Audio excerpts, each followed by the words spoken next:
Hello learners, welcome to the course on ARPIT in Library and Information Science. I will be talking on preparation of transformed library in 21st century.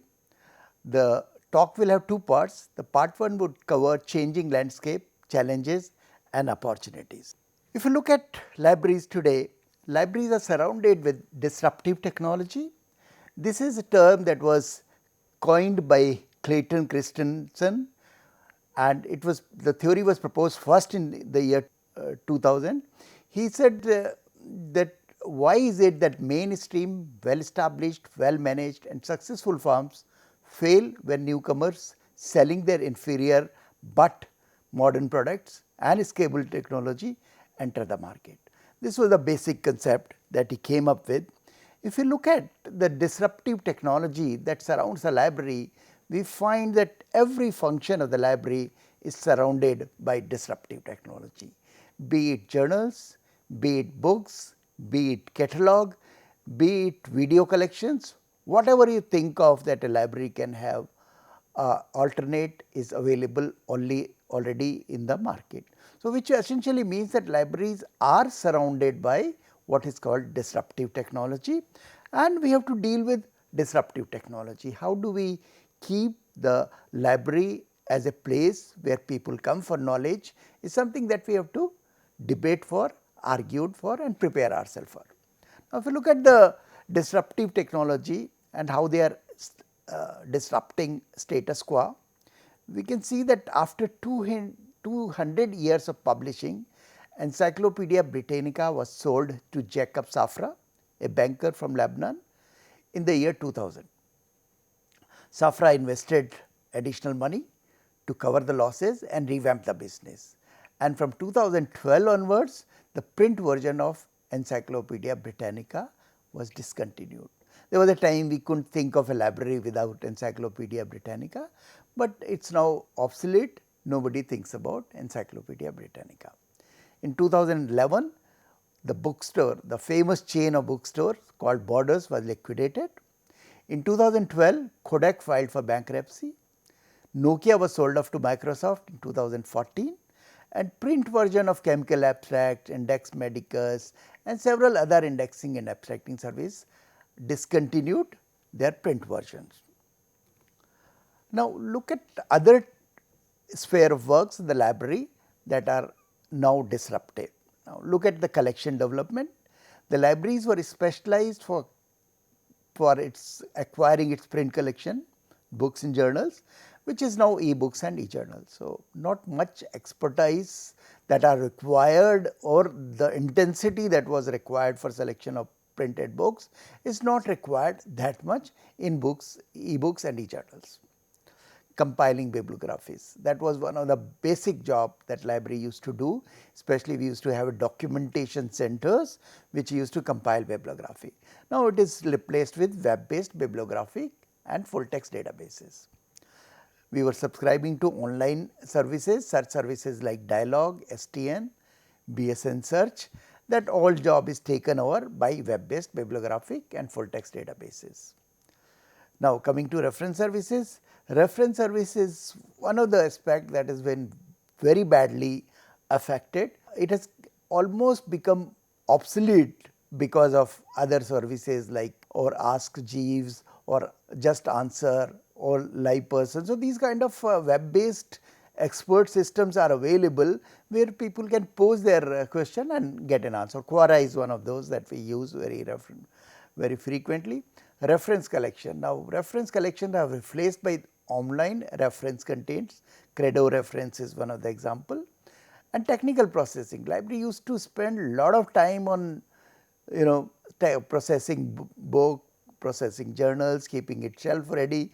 Now, with e-books and e-journals, libraries do not have to spend their times on e-books and e-journals, because books are already processed, they are available for a collection, it is accessible to you as well as to the users without any additional processing that is required. So, one can say that of course, disruptive technology is affecting library, but is it affecting other walks of life also? Yes, it is. Like let us see, Daimler Benz managing director of Mercedes-Benz.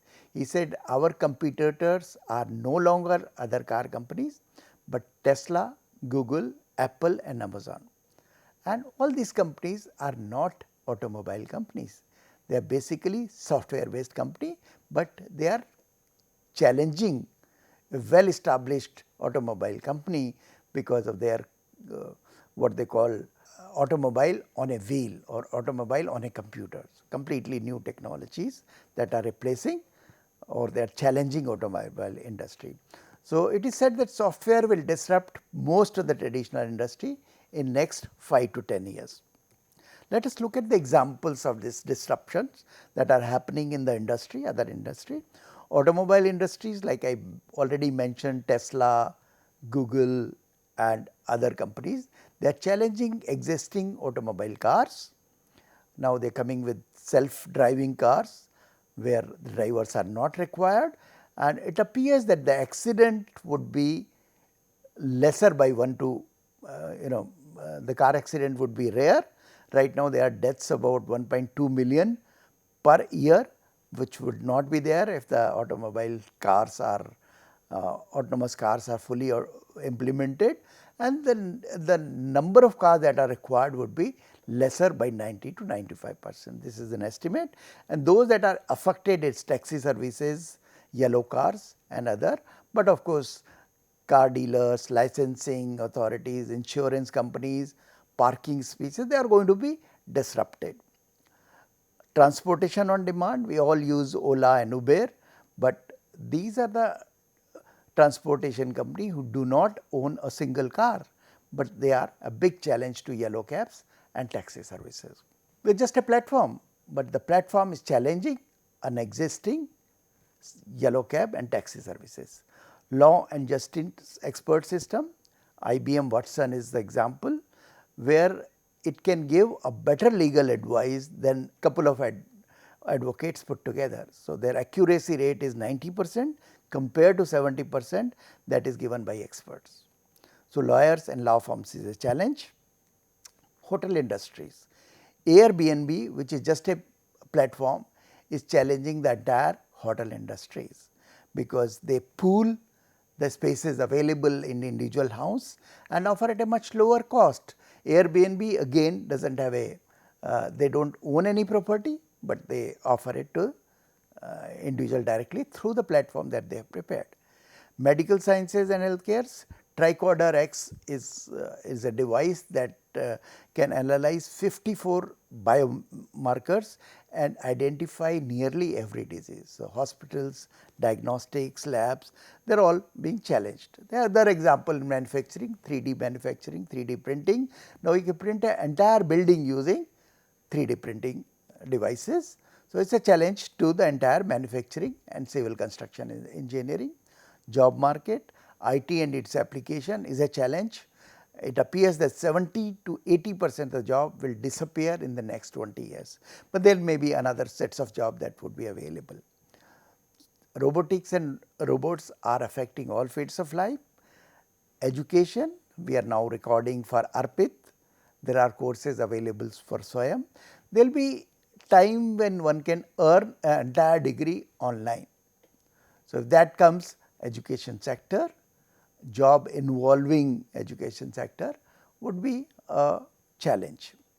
Likewise, there is a technology called brain computer interaction, which is a hype on Gartner's life cycle, where the brain would connect directly to the computer and learn what it wants. So, it will pick up selectively and learn what it wants. That would be a big challenge. The entire education system would be in a challenge. So, there was a time when S. Radhakrishnan, the President of India, said a university is a string of building around a library. Is that correct now? Well, how do the users access information? Let us look at that. Although libraries are seen as providers of reliable information, but most users start their searches with the search engines, typically Google, and not with the library portals. They prefer to browse online. Of course, they may take a print to read. The fee based contents are losing its added edge, value added edge, and wikis are being used even for scientific information by experts. Functional roles of libraries and domain knowledge of the users and librarians drive striking difference between information seeking behavior, like we would see in the example now. Like before internet, libraries were the most important publicly available information resources, but is it true now? Now, there was a question asked to the librarians as well as to the researcher. In the surveys, the librarians and researcher were asked the name of top scientific and medical search sources that they use or are aware of. The difference in the answer that came from researcher and librarians was startlingly different. The researcher said Google, Yahoo, PubMed. The same question, the librarian's response was Science Direct, Web of Science, Medline, JSTOR and Springer. So, the striking difference is that researcher came up with the answer which were basically search engines open to everybody or PubMed which is open to everybody, but the librarians answered for resources that are well established, that are authentic and that are basically consist of peer reviewed journals. Now, if you look at how people start their search, so this is basically a survey conducted by Perception for Libraries and Information Resources, a book published by OCLC in the year 2005. The answer was that 89% of the users start their search from search engines, whereas only 2% come to the library portal. The same survey was conducted again in 2010. The number of users that go onto Google and other search engines has increased to 92% and library portal stays at 2% only. So, the survey that was repeated after 5 years gives the similar result, or rather the use of Google, YouTube and other resources have increased. This is because of the convenience, simplicity and social coolness that have driven the explosive growth and that have driven the users to these kind of sources. If you look at the electronic journals, the recent Ulrich Web Global Serial Directory lists about 3 lakh serials, and out of that 70,000 serials are already available online, and there are about 16,000 serials that have only electronic format and print format is completely missing. And of course, there are about 11,000 open access journals. Likewise, books. Now, in 2011, Amazon reported that purchase of electronic books or e-books had surpassed those of print books. That was in 2011. Of course, sales of physical books increased by 4% in the UK last year, that was 2017, while e-book sales shrank by the same amount. So, it is like going up and down, but trends are there that e-books are doing well. In fact, ever since the Kindle was released in 2007, digital sales have consistently increased by double digital figures. A number of analysts have been proclaiming that within a few years digital books will overtake print books, which has already happened in 2011, although we are seeing lots of ups and downs. In fact, John Fallon, CEO of Pearson, said we are now over the digital tipping point. Our annual revenue comes from digital sales. Half the revenue comes from the digital sale. So, we have decided that it is time to flick the switch and how we primarily make and create our products. So, they have already decided they were going to stop the print and continue with the digital forms. So, he said students would only be able to rent physical books from now on from their libraries, and they would only be updated much less frequently. So, they are making it a point to see that the student buy digital copies and do not depend on the print copies in any way, which they are going to discontinue. So, Pearson hopes that this move will make more students to buy its e-books, e-textbooks, which will be updated continuously. So, if you look at the rise of e-books, this was a kind of a forecast that was done for 2010 and 14.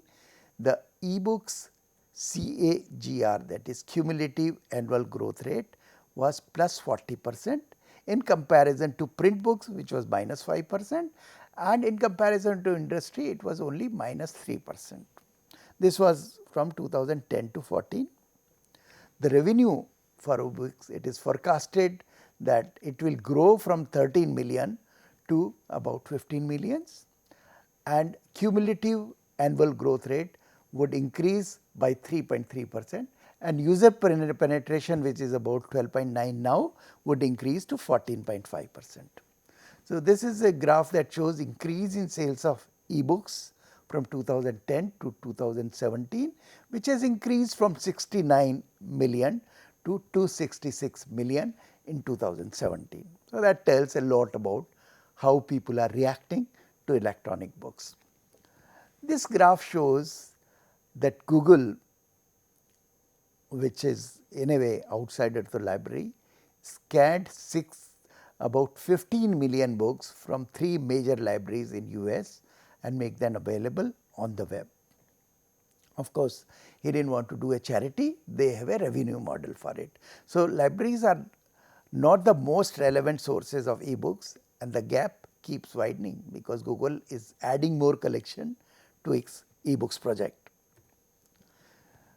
Now, this project, when it was considered by the president of Michigan University, he said it will take 1000 years to us for digitizing 7 million volumes that they have in University of Michigan. The actual time taken by Google to digitize these 7 million books was only 6 years. So, they have digitized 15 million books, including 7 million books that were available in University of Michigan. So, we have a great partner, although his intentions are not charity, his intention is not to reach out to the people, but he has a commercial model. So, it looks like a great service, but then there is a commerce beside it. Let us talk about assumption about the libraries. David W. Lewis, Dean of IUPUI University, Indianapolis, gave or predicted about 5 assumptions about the library which people have. One of the assumption is libraries are means and not the end. Libraries are means where the subsidy that is given to the libraries by an institute or by society in case of public library is a mean which they give, that we buy books, we buy journals, we buy knowledge sources and make it available to the users. But if the new sources or the new means of subsidy becomes available, library may not be relevant anymore. So, when the new means which are cheaper, which are more effective comes, library may not be relevant at that time. Assumption 2 is disruptive technology are disrupting libraries. We have already talked about it. So, I will rather skip it at this stage. Assumption 3 is real changes requires real changes. So, we are facing a technological turmoil, a transformation. So, the real changes requires that we make real changes, the minor deviations or adjustment are not going to work.